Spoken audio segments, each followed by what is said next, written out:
Hi, good evening, Katie, and welcome to Director Talks. And thank you for removing your time from your hectic schedule and being on my show. And you're amazingly talented person. I was just looking at your website, and you do voice reels, music, author, podcast, and plus an A-list actor. So how do you manage all of those roles? You're very sweet, Mary. Thank you so much for having me. It's such an honor to be here to connect with you. I love connecting with other humans and females, and I've been to India, so I'm so grateful. I love your culture, and it's such an honor. But to answer your question, how do I manage it? Well, I do everything kind of in a rotation, right? So I was doing my podcast, She's All Over the Place. Yeah. We ended season 3 a few weeks ago. So I put it in seasons. So I'll focus that, I'll batch them all, and then I'll schedule them, and then I'm done. And so now that I'm done with my season 3, I'm shifting, right, hats, and I'm going to focus for the next 3 to 6 months until I'm back on TV as a household name, as an actor on a TV show and an animation series as a voiceover artist. I'm going to only tunnel focus on that. So being here, having this conversation with you is adding value for other people, but also manifesting and me communicating who I am, what I want, and saying it out loud so I can hear how I say, so that I can dismantle what's not working or what's not in line during my universal experience. And then when I obtain those goals, I will then, be on the train tracks. And then what I can do from there, well, nature takes its course, right? We have to have the open availability for nature to take its course. But then for me, I'll launch season 4. I'm doing a women empowerment series because it really aligns to me and my spirit, connecting with other, powerful women and hearing other people's stories. I'll launch that in January. And I feel like podcasting, acting, voiceovers, they all go hand in hand. So they all really like connect with one another, but we can only really focus on one thing at a time. So I'll do that for 3 to 6 months or however long. But then what I'll do is, it's kind of a long-winded story, but what I'll do is I'll then put it on the back burner and allow it to simmer like a soup. Maybe you have to add a little more spice or a little more water, or you have to let it cool down. So I feel like that's life. You'll get burnt out if you're doing one thing too much. So it's nice to rotate, and they all go under the umbrella of arts and entertainment, if that makes sense at all. And that is wonderful. But how did it all begin? I believe you started producing films as young age at 14, and it was like modeling as well in between. And then how did it transition to acting and all of that? Sure. I mean, so when I was a kid, before I even knew like entertainment, Hollywood industry, I was like a wheeler and dealer. I was on the phone. I remember like having this long cord and just being on the phone downstairs, at one of the homes where we grew up. And I would just be talking to everyone, having these long conversations, like really getting to know people. So I naturally, my nurture and nature, I always connected on a really deep level with people, and like heard people and the tonality, and it really primed me and prepped me for the world to get to know people and understand people and what makes them tick, what really matters. So I started off as like a networker. So on a Friday night, when all the kids would just have like one thing to do, I had multiple cities, I had multiple age ranges, multiple things to do. And I would be like, as a producer, like, yo, this is going on, and like connect and like let everyone know. I was like Katie the connector. Some people call me Casey, Katie the connector, but like I didn't know what it was then. So that's kind of like on a psychological level how I planted the seed as a producer and as like a networker, really just liking people, so that's kind of how it started then. But for actually taking action in the industry, I did local in Michigan where I grew up. I did local commercials, local modeling jobs, anything that had to do with entertainment. I just got involved, and I knew the ones who wanted my money, I should run from those ones. And the ones that, didn't call me back, I knew those were my target. Those were the ones I wanted to go after. So then I made it my interpersonal challenge to nurture and find out how to get with the sophistication and the quality of, being with an A-list agency in Michigan. So how was your experience being an A-lister? Like, how was the journey? Is suppose if someone wants to be an actor in Hollywood, what is the advice that you would give them for auditions and how to face the agencies? How would they do that? Well, that's a great question. We only have one chance to make a first impression. So really identify your ethics, morals, and values and who you are and what you want. Cause it's like a go-getter attitude. I mean, don't have the imposter syndrome is like, I'm not ready. Cause then you'll actually never ever feel fully ready. Maybe you have to start messy and go for it. You have to have some kind of be like, oh, I have this skill set. I know I can be an asset and a value, or this is my passion. I keep thinking about it. I love it so much. When you connect with an agency, sometimes that's just enough. If they see the talent in you, and they know, because they see the talent all the time.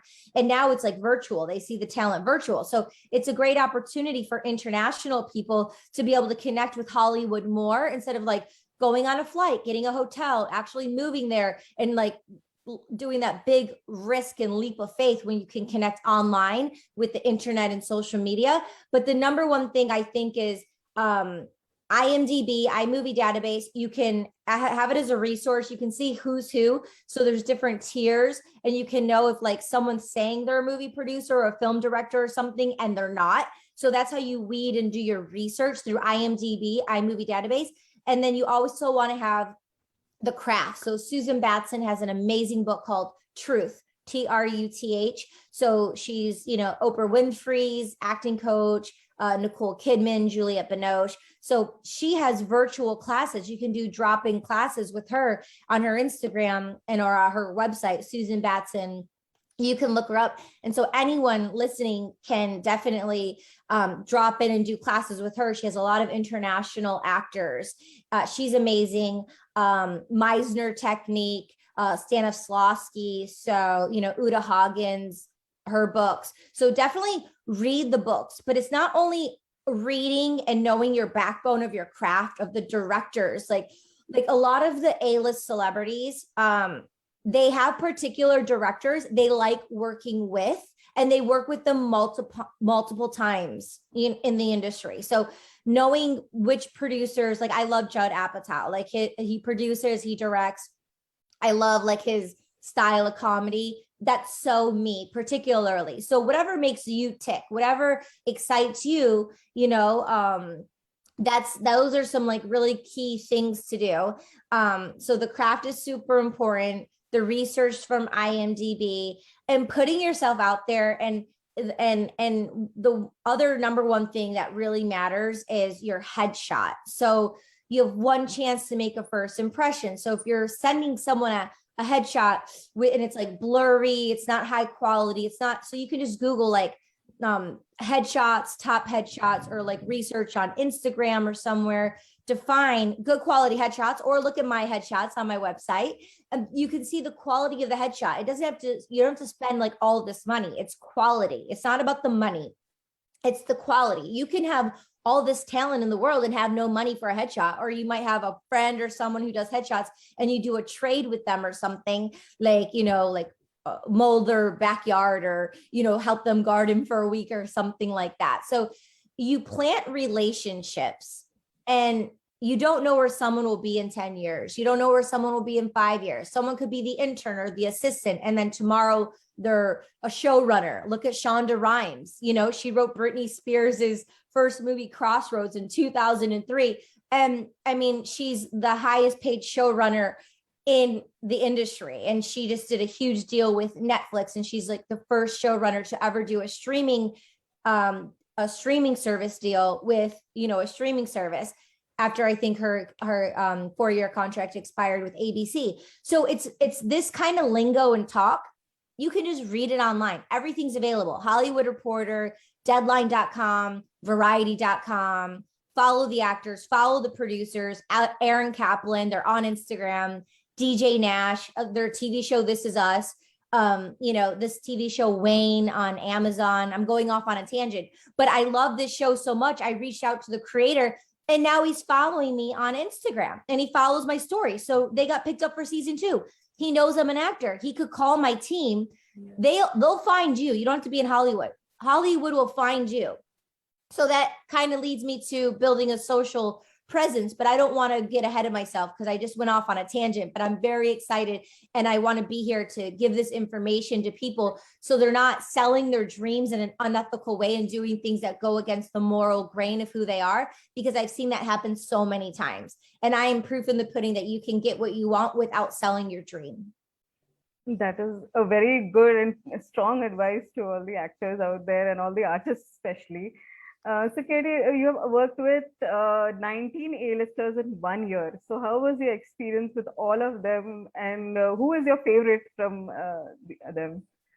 That's a great question. That's a big question. Well, I really loved working with Morgan Freeman. And although there wasn't a lot of verbal communication, the essence and the presence of his being and his spirit was just really powerful, like really powerful. Very disciplined, I feel. Oh yeah, it was great. Just to be in the presence of greatness.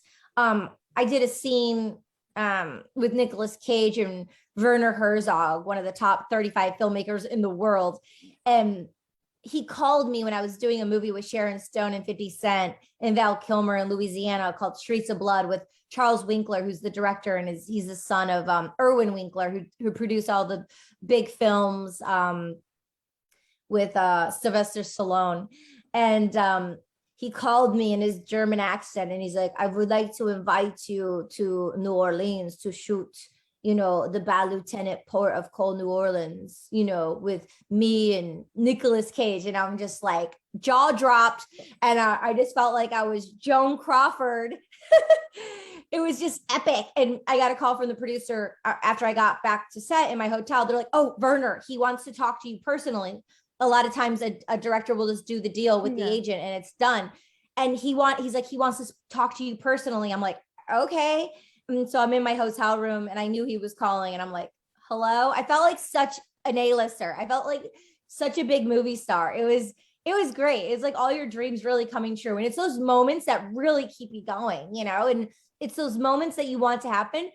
Like in your mind, you have dreams of how you want it to happen. But when it actually happens, it's kind of better than the dream of what you thought. Because it happens in a way where it's like, you don't know, like, this is the dream I've always been wanting.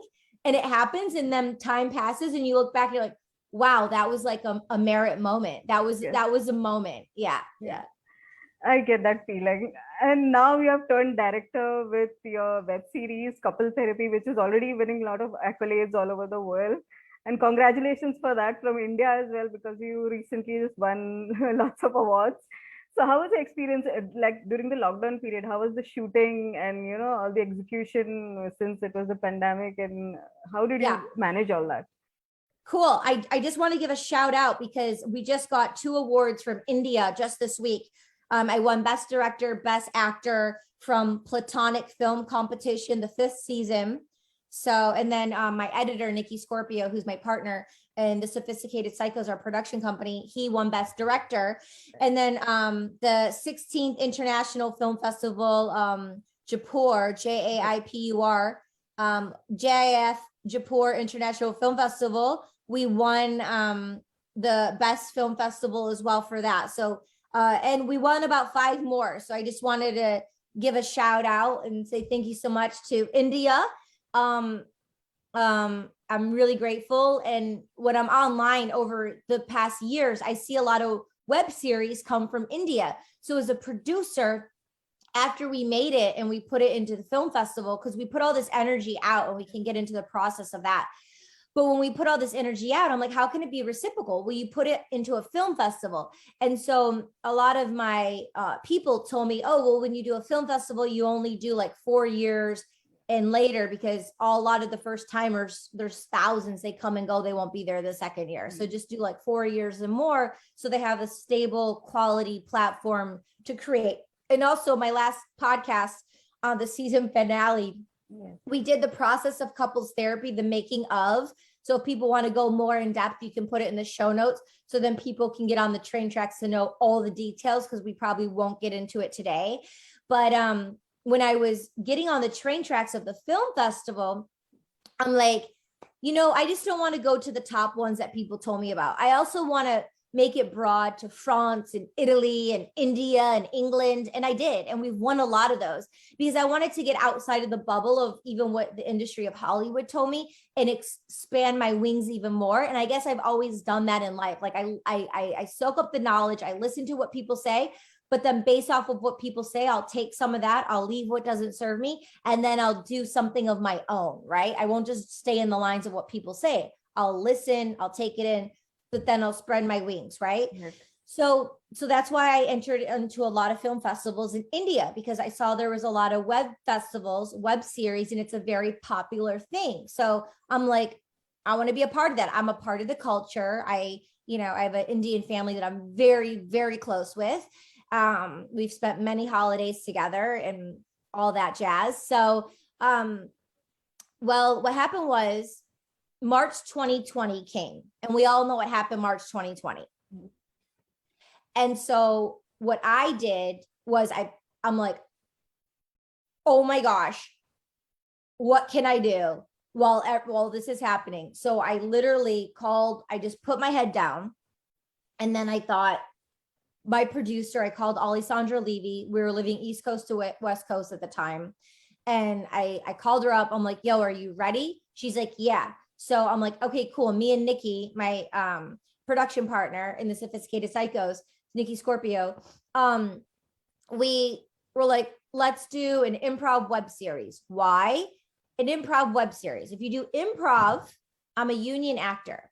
But if I do improv, stand up, I can be my name, Katie Chonacas, without going through the union because it's not scripted. If it's scripted, it has to go through the union because I'm a union actor. If it's scripted and I do it without the union, that's a non-union project. However, half the people at the union were unemployed because of what was happening in the world.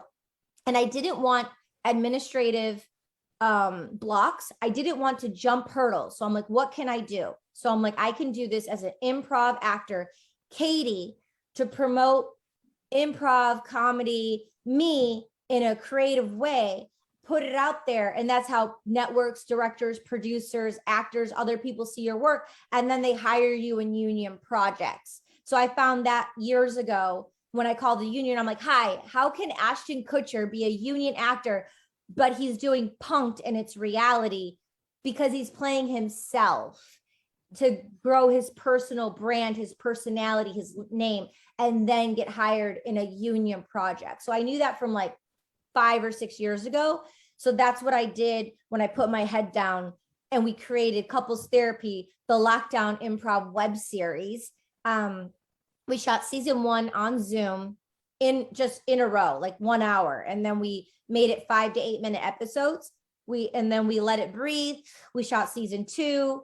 And then 3 days later, we shot season 3. Season 3 isn't out. Season 1 and 2 are out on the Sophisticated Psychos YouTube channel. And we have music streaming on all platforms, the Sophisticated Psychos. But I believe your heart is in music because you are doing music therapy. Your music is like, it's related with healing the chakras, the heart chakras through sound frequency. So how is all that, like the manifestations and all? I believe you do a lot of that, like the meditation and all through your music. Yeah, the podcast or the app I'm watching right now is called Soul's Journey. It's free. Do the gateway process. Start with that. It's a lot. So I'm doing that. I'm always rotating meditations, practicing silence, sitting for 17 to 20 minutes with my breath, with just listening to my internal body, the intelligence of my body. The music we've made recently, it has solfeggio healing frequencies in it. So it's quantum physics. We teamed up with scientists over at Subtle Energy, Eric Thompson. And yeah, music is my love and it's my passion. I grew up in the Detroit electronic underground music scene before DJs were popular in Western civilization. I was going to all these rave parties as a kid. And so I was with all the best DJs and I was just like vibing and listening to music. So under the umbrella of DJing, and I went to a DJ music school for a year to learn everything about DJing because I just love the culture of DJing and all the different ways one can be a DJ. I'm Greek. So like you're Indian, so you could play your music at weddings. Like I could be a Greek DJ because I'm Greek, so it's like branding and, you know, finding what I am attuned to, right? So that's really exciting and fun. And then so I teamed up with Nikki Scorpio when I was making Paris Fashion Week. After I came back from, because I love fashion, I was in Paris for Fashion Week, and when I came back, I met Nikki Scorpio, and he was in another studio, and then we became music partners. But then the music, so we connected as artists and as musicians, but it went to so much more than just music. It went to doing a production company. He does all the editing. He puts all the music into all the productions we've done. We did a web series, Trigger Flaws, through SAG. I produced 2 shorts through SAG. So he did all the music and editing for them. And then we did the couples therapy 3 seasons, the improv web series. So now it's lifted to like this production company, which is really cool. It's evolved. But first and foremost, I'm an actor, you know, like that comes first. And then everything else is a ripple effect. And now you have turned author as well with the Lover's Fairy Tale, the book that has come out on Amazon. So could you, if you remember, you could recite a few lines from your poem for our viewers and listeners before we can wrap up. Oh yeah, you're so sweet. Oh, I wish I had the book right here. Oh, okay. Which one should I do? Let's see here. Oh, I wish I had my, here, just let me, I can recite. I can just like think, okay, I'm thinking which one to do. I keep thinking of Idina Menzel and hands touch, eyes meet. I'm doing that girl from Wicked. That's what's in my head right now. Okay. I have to switch gears to my stuff. Who would have thunk it? It's driving me crazy, this feeling inside. I can't call you. I'm thinking, feeling you. I don't understand this love. One day, everything is so perfect, so precious, so fine, so pure. The next day, we are so infected. Why? Why has this love poisoned us? Free me from my sorrows. I want the purest for both of us. Leave me not, for I sorrow. Love me not, for I sorrow. Love me tender, for it's your soul that I would want to die for. Hold me, breathe, come to me. I enjoy shedding my tears for you. You make me weep. I enjoy weeping for you. Stay off me, brother of love. Stay away from me. Make me stir crazy. Make me bleed. Only wish and weep for me. Tender close, I hear thy knot. Brother, my brother, who has lost? Forgiven my forsaken soul. One lie leads to endless treasures. I weep for you not. My knees gone somber. Wow. It's like a rap actually. Yeah. Kind They of. all go hand in hand. That's called ASC on the 26th. That's the first poem from the book A Lover's Fairy Tale. And you can go to aloversfairytale.com, put in your email, and I have an automation. It sends you a playlist of A Lover's Fairy Tale. And then I did what you just said.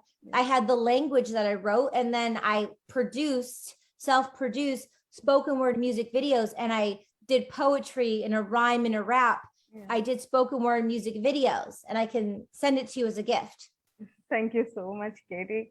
And before we say goodbye to our viewers and our listeners, what is your final message to them as an actor, a musician, a writer, and a podcaster? Just go for it. Start messy. Go for it. If you can do Vipassana, it's a 10-day meditation. It's free. It's great for the human being, and it's great for your artist. You sit in silence for 10 days. I've done it twice. I can't wait to do it again. You get so silent and so quiet. So a lot of solitude is amazing. Dharma.org is the website. But definitely research, Dr. Joe Dispenza, Caroline Mice, Dr. Greg Braden, Paul Chek, Chek, Abraham Hicks. They all have meditations. They all have things. You can go on rabbit holes. They all have podcasts. They all have TED Talks, and you can learn more about self. And when you learn more about self, then we understand each other. And to be a great actor, it's all about behavior and the psychology of understanding why people do what they do and how they do it, how they behave, how they think. So when we understand our own brain function, then we can adapt and learn other people's. So, you know, not to mimic them, but to observe and then to take on what they're doing or what a character's doing, and then make it truthful for your core, for oneself. So the more we can identify and get to know our own trauma and our own things that make us tick, like Gabor Mate, Gabor Mate, Mate.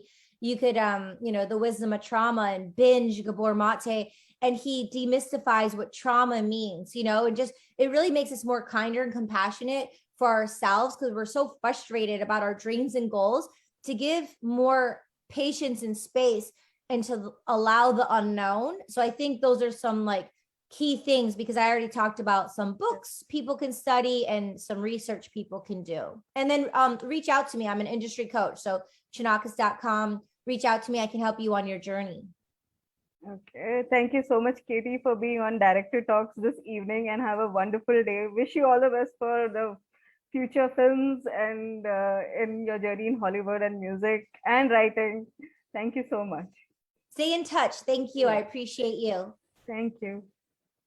Bye.